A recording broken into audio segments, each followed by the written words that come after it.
Makanya harusnya kita tidak perlu menyesali maupun overthinking lagi, narik kembali lagi. Sebab itu bukan overthinking, over memory sih saya kalau Over memory.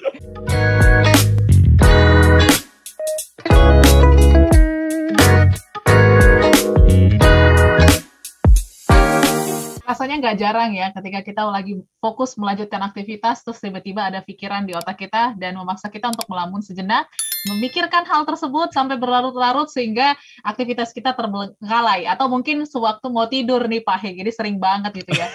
Sambil natap langit-langit gitu kan, kita sambil mikir gitu kan. Ini banyak banget mungkin dirasakan oleh smart listeners. Adakah cara untuk mengalihkan perhatian kita supaya kita nggak overthinking, Pak Heng, bisa kembali fokus lagi mungkin sama tugas kita atau aktivitas kita?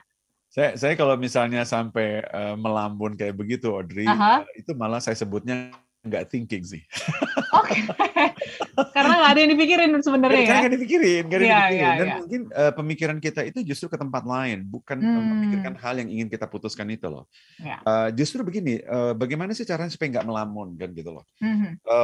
Menyibukkan pemikiran kita dengan memikirkan deadline itu, bisa. Atau produktif dengan apa yang harusnya kita lakukan. Nah, seringkali justru kita bisa melamun, melihat langit-langit. Itu karena kurang kerjaan aja sih, kurang mikir. Karena otak kita ini kalau tidak kita sengaja arahkan untuk memikirkan sesuatu, dia akan mengisi itu dengan yang tadi. Yang angan-angan, pemikiran, atau malah seringkali berupa hutang-hutang emosional saya sebutnya sih. Kasus yang belum beres, apa yang masih kita hutang tindakan, atau sesuatu yang kita janji-janji sama orang belum terlaksana. Nah, itu bisa seringkali muncul otomatis, begitu kita nggak ada yang kita pikirkan dengan sengaja. Nah, proses berpikir itu, Audrey, itu sengaja. Itu harus sengaja. Kita tidak bisa insidental, tiba-tiba memikirkan sesuatu, nggak bisa. Namanya proses berpikir itu dengan sengaja, itu kuncinya. Karena itu berpikir itu harus secara sadar, kita yang pilih kapan, di mana, untuk kasus apa, gitu. Jadi kalau kita lagi melamun, mengawang-awang, nah saya sebutnya malah nggak mikir gitu. Not thinking ya. Not thinking. Bukan over. Itu underthinking. Underthinking, under control juga ya.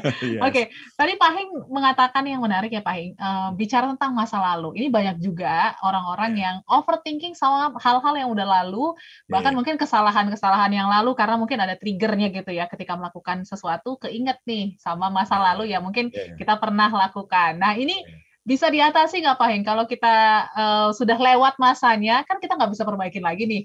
Ya. Dan yang itu tadi, kenapa tips nomor 2 tadi penting? Gitu kan? Nah, kenapa saya bilang begini, yang kita khawatirkan kejadian masa kemarin, misalnya 2 hari yang lalu, 2 bulan yang lalu, misalnya yang kita salah bikin keputusan misalnya, itu menyangkut 3 kriteria yang akan kita siapkan untuk bikin keputusan nggak gitu loh. Ya kan? Nah, itu termasuk ke dalam 3 relevan nggak sih dalam 3 hal yang kita anggap paling penting? Karena seringkali itu di luar loh. Kekhawatiran kita itu seringkali sudah tidak relevan lagi. Gitu loh. Dan apa hubungan kasus yang kemarin kita gagal atau pun hal yang mungkin kita bikin keputusan salah di masa lalu dengan keputusan yang kita mau ambil ini, gitu loh. Nah, yang Audrey sebutkan ini berhubungan dengan tips yang ketiga soalnya. Oke, kita lanjut Pak Heng ke tips 3. Tips yang ketiga ini. Karena gini Audrey, gini. Audrey pasti nih semua, ini kalau di kelas NLP saya sering kali bahas ini, Son.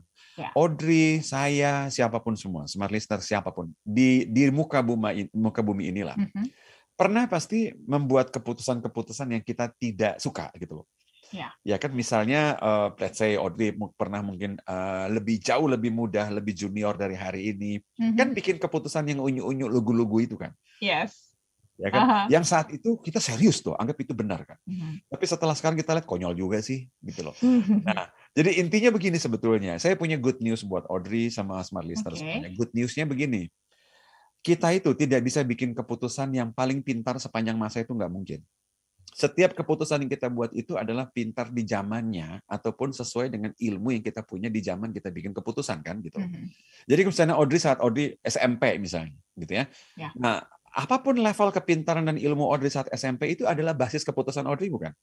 Nah, Audrey tidak bisa dengan masa hari ini, misalnya saat ini Audrey sudah lewat SMA, sudah kerja, ada yang sudah kuliah smart listener, bahkan ada yang sudah sampai S2 pula, tidak bisa menyesali keputusan SMP dengan pemikiran S1 misalnya. Ya nggak mungkin. Audrey yang SMP itu tidak punya mungkin kriteria pemikiran S1 kan. Nah, karena itu Audrey, keputusan kita mungkin yang minggu lalu, 2 minggu lalu, 2 bulan lalu, itu pintar ataupun itu tepat sekali dengan semua pertimbangan terbaik 2 bulan lalu, Audrey. Yang mana sekarang kita 2 bulan sudah lebih pintar dari 2 bulan lalu kan. Makanya harusnya kita tidak perlu menyesali maupun overthinking lagi, narik kembali lagi. Sebab itu bukan overthinking, over memory sih saya kalau over memory. Lebih tepat ya. Over remembering, dan itu nggak perlu. Kenapa? Itu bisa dijadikan bahan untuk pembelajaran. Perlu dong saya belajar dari masa lalu, of course. Tetapi saya tidak perlu mengulang masa lalu. Kejadian masa lalu itu saya belajar. Ya, saya rubahnya apa sih? Nah, saya learning dari situ. Tidak harus saya mengatakan bahwa itu harus jadi dasar keputusan saya hari ini. Nggak usah. Nah, ambil itu pembelajaran, sekarang decide dengan 3-4 kategori yang tadi saya sudah bilang itu aja. Ya, karena itu tips nomor 3 adalah begini, tips nomor 3. Nah, kalau hari ini saya memutuskan, Audrey, misalnya let's say Audrey sudah ingin memutuskan sesuatu. Ya. Nah, saya akan kumpulkan data dong, informasi. Misalnya tadi saya bilang, Audrey nawarin saya pekerjaan, atau nawarin saya bisnis baru nih. Ya, mau ikut nggak sih? Saya mau bikin bisnis roti nih, misalnya. Yuk, ya kan? Saya akan bilang dong, oke, kalau saya mau jawab bisnis penawaran bisnis dari Audrey, kriteria saya apa dong yang penting? Audrey pengen tahu dong omsetnya berapa sih, ya kan? Cost-nya berapa sih cost-nya? Terus profit kita gimana? Ya kan contohnya. Nah, kalau Audrey sudah kasih saya 3 hal ini, bagi saya sudah cukup. Nah, tetapi yang perlu saya tanamkan di kepala saya adalah ini.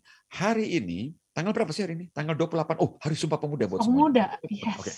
Salam Sumpah Pemuda. Oke. Nah, jadi tanggal 28 Oktober 2021 dengan semua informasi yang saya dapat mengenai profit, bisnis roti itu kayak apa sih? Saya mulai nanya orang, bisnis roti itu bagus nggak sih? Saya nanya ke semua orang dong. Saya mungkin nanya ke 10 orang, nanya 15 orang, selalu saya Google. Nah, informasi yang saya dapatkan itu adalah informasi terbaik hari ini. Hari ini. Yang berarti saya bikin keputusan, oke, Audrey, yuk jabat tangan, I join. Besok Audrey, bisa jadi tiba-tiba ada data keluar. PPKM keluar lagi, baru. Yes. Ya, barusan kita mau bisnis roti, Audrey. Kita nggak bisa, abang-abang dorongnya, gerobaknya nggak boleh keluar ke RT misalnya. Yes. Ya, nah tidak usah disesali. Karena saat saya sama Audrey bikin keputusan, aturan PPKM itu belum ada kan. Ya. Informasi kita yang the best itu adalah di 28 Oktober 2021.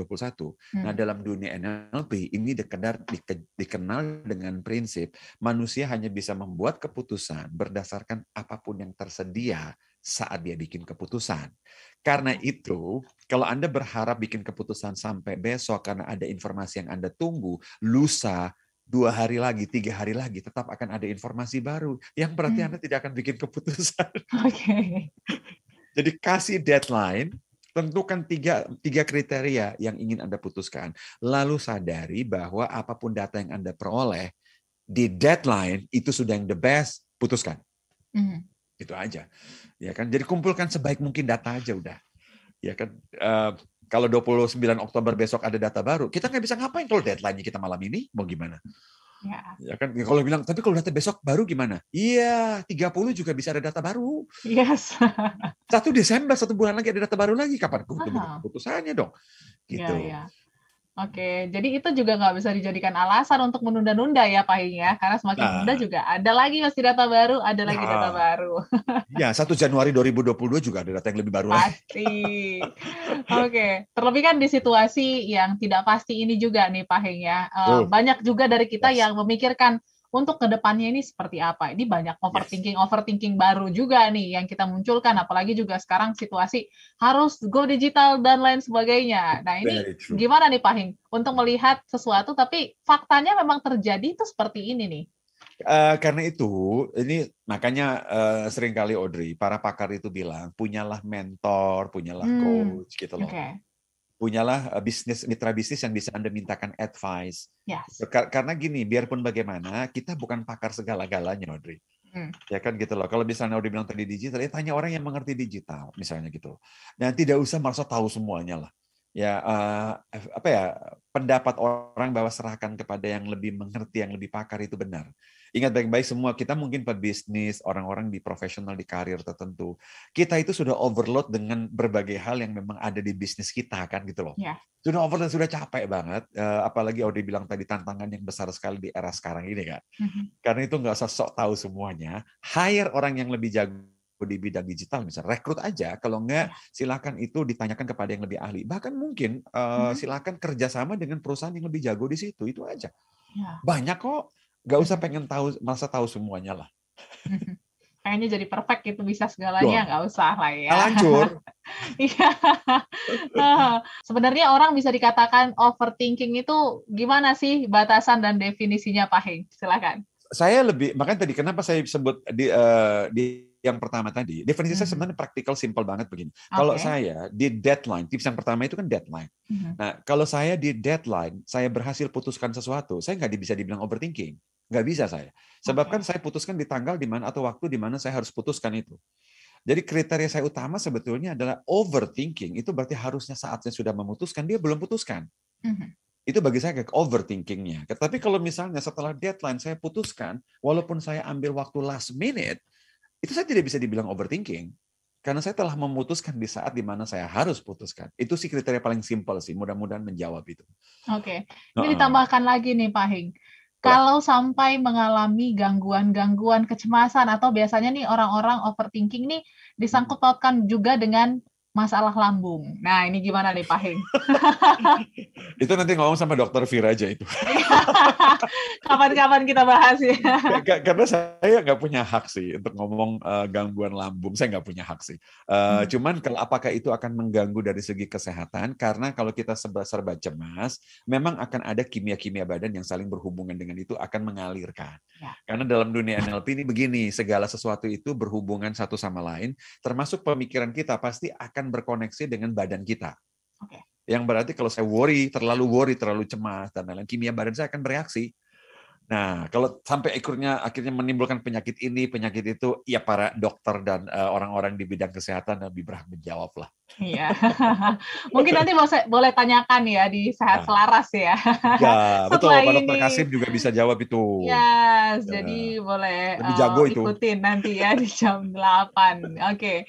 Nah, ini lagi Pak Heng, pastinya kita juga pengen ya ketika kita memikirkan hal-hal yang buruk ke depannya atau memikirkan hal-hal yang seharusnya kita nggak pikirkan nih. Ini kita juga punya pembatas untuk bisa menahan diri kita. Terlebih di hal-hal yang uncontrollable. Ini pasti hal-hal yang sering dipikirkan oleh orang-orang yang overthinking. Nah, ini gimana caranya supaya kita menahan hasrat untuk berpikir sesuatu hal yang uncontrollable? Mirip sih, Audrey. Tadi makanya gini, controllable atau tidak controllable, kalau kita punya deadline, Audrey, kita akan dipaksa untuk membuat keputusan juga gitu. Nah, tetapi di luar ini semua, kalau Audrey bicara mengenai controllable sama uncontrollable, pikirkan satu hal ini doang. Pikirkan satu hal ini. Ada hal yang benar-benar kita mau ngapain pun tidak akan ngefek. Ada itu hal-hal. Contoh yang paling gampang adalah begini. Contoh yang paling gampang. Kalau Audrey bilang begini, saya tidak bisa bikin keputusan. Kenapa? Karena angka COVID terus bergerak naik. Nah, ini buat semuanya. Angka COVID mau turun atau naik tidak dalam kontrol kita. Anda tidak bisa jadikan itu sebagai faktor keputusan Anda, sebab kita tidak membuat keputusan itu, kita tidak bisa mengontrol itu, tidak bisa itu. Yang bisa kita kontrol adalah bagaimana ide-ide yang saya pikirkan untuk mengantisipasi kalau angkanya naik dan kalau angkanya turun, itu aja. Tetapi Audrey nggak bisa bilang begini, saya akan berusaha dulu menurunkan angka COVID. Ya gimana? Sulit ya, seluruh Indonesia gitu kan. Dan kita bukan orang otoritas untuk melakukan itu, bukan tugas kita gitu loh. Jadi itu yang saya sebut di luar kontrol kita. Yang di luar kontrol kita itu berarti hal-hal yang kita mau ngapain pun nggak ngefek, nggak bisa. Sebab kita bukan di porsi ataupun di posisi untuk mempengaruhi itu. Nah, satu-satunya yang bisa kita kontrol 100% Audrey adalah apa yang kita pikirkan dan apa yang kita lakukan. Nah, bahkan Audrey, perasaan anggota tim kita pun kita nggak bisa kontrol loh. Ada orang yang masih frustrasi nih, saya ingin membuat tim saya supaya tetap bisa happy dalam era pandemi. Itu di luar kendali kita. Nah, tetapi ada yang bilang, loh Pak, tapi kan saya bisa pengaruhi. Exactly. Di luar kontrol kita, tetapi bisa kita pengaruhi. Tapi bukan kita kendalikan, kita pengaruhi. Nah, dengan cara apa? Bikin aturan main, bikin shift-shiftan, terus mungkin di kantor kita sediakan fasilitas PCR misalnya. Berarti kita bisa mempengaruhi perasaan mereka dengan agar lebih tenang, tetapi kita tetap tidak bisa kontrol. Tetap tidak bisa kita kontrol. Itu cara membedakannya, Audrey. Oke, semoga ini membantu ya. Kadang kita memang terpengaruh juga untuk memikirkan atau mengontrol hal-hal yang sebenarnya memang nggak bisa kita kontrol, cuma bisa kita serahkan aja, pasrah gitu ya, atau berserah diri.